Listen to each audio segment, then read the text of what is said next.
গাঁতত সোমাল স্মৃতি প্ৰশান্ত এতিয়া গড়ৰ ছালৰ দৰে ডাঠ হ'ল তেওঁলোকৰ ছাল অত্যাধিক মূল্যবৃদ্ধিও তলাব নোৱাৰে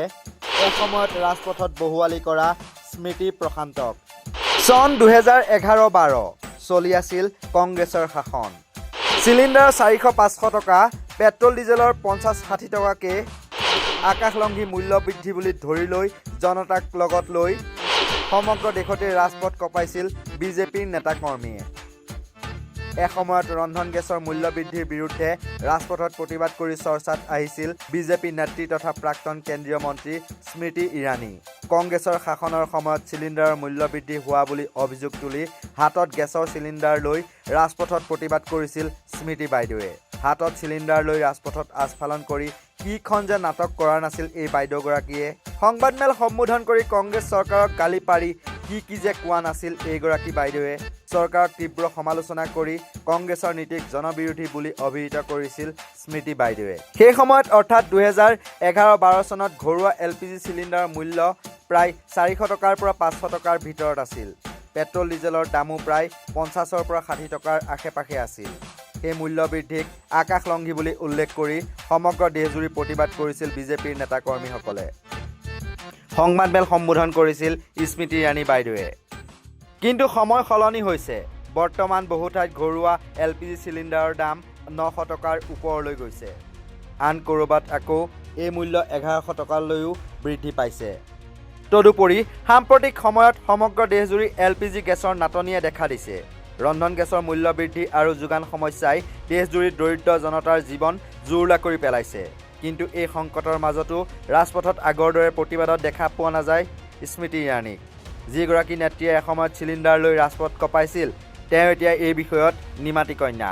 বিৰোধী দলসমূহেও ইৰাণী বাইদেউৰ এই নীৰৱতাক লৈ কটাক্ষ কৰিছে তেওঁলোকৰ মতে যেতিয়া কংগ্ৰেছ চৰকাৰ আছিল তেতিয়া সামান্য মূল্যবৃদ্ধিক লৈ ডাঙৰ ৰাজনৈতিক আন্দোলনত দেখা গৈছিল স্মৃতি ইৰাণীক কিন্তু এতিয়া অধিক মূল্যবৃদ্ধি আৰু যোগান সংকট সত্ত্বেও সেই একে ৰাজনৈতিক উত্তেজনা দেখা পোৱা নাযায় স্মৃতি ইৰাণীৰ ক্ষেত্ৰত এতিয়া স্মৃতি ইৰাণী বাইদেউ হয়তো ব্যস্ত থাকে ইয়ে ৰিষ্টা কিয়া কেহলাতা হে চিৰিয়েল চোৱাতে এতিয়া আহোঁ অসমৰ প্ৰেক্ষাপটলৈ কংগ্ৰেছৰ শাসনকালত ৰন্ধন গেছৰ মূল্যবৃদ্ধিৰ বিৰুদ্ধে সদনত বৰতাল বজাই প্ৰতিবাদ কৰিছিল এইগৰাকী বিজেপিৰ নেতা প্ৰশান্ত ফুকনে সদনৰ বাহিৰতো গৰু গাড়ীত গেছৰ চিলিণ্ডাৰ বান্ধি প্ৰতিবাদ কৰিছিল ফুকনে আনকি পিঁয়াজৰ মালা পিন্ধিও অত্যাৱশ্যকীয় সামগ্ৰীৰ মূল্যবৃদ্ধিৰ বিৰুদ্ধে প্ৰতিবাদমুখৰ হৈছিল প্ৰশান্ত ফুকন কিন্তু বৰ্তমান শাসকীয় বিজেপিৰ সময়ত সেই একে বিষয়ক লৈ তেওঁ তীব্ৰ প্ৰতিবাদ কৰা দেখা নাযায়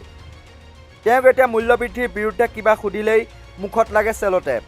এটা টাইমত প্ৰতিবাদ কৰিছিলে মূল্যবৃদ্ধি হৈছে বুলি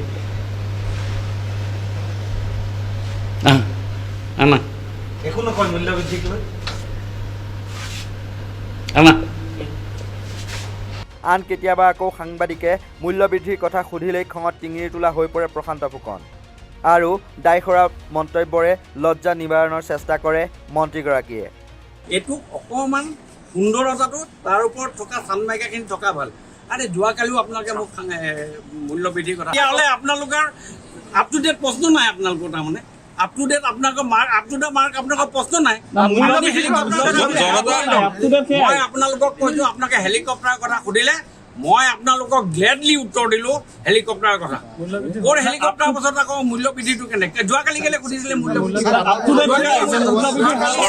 সমালোচকসকলৰ মতে এই ঘটনাই ভাৰতৰ ৰাজনীতিত এক স্পষ্ট ছবি দেখুৱায়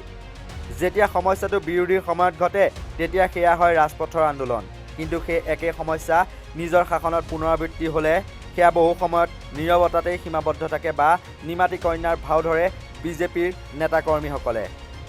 মুঠতে ৰন্ধন গেছৰ মূল্যবৃদ্ধি আৰু যোগান সমস্যাই সাধাৰণ মানুহৰ জীৱনত বাস্তৱ সংকটৰ সৃষ্টি কৰিছে কিন্তু এই সংকটক লৈ ৰাজনৈতিক নেতৃত্বৰ মনোভাৱ আৰু নীৰৱতা এতিয়া পুনৰ এবাৰ ৰাজনৈতিক বিতৰ্কৰ কেন্দ্ৰবিন্দু হৈ পৰিছে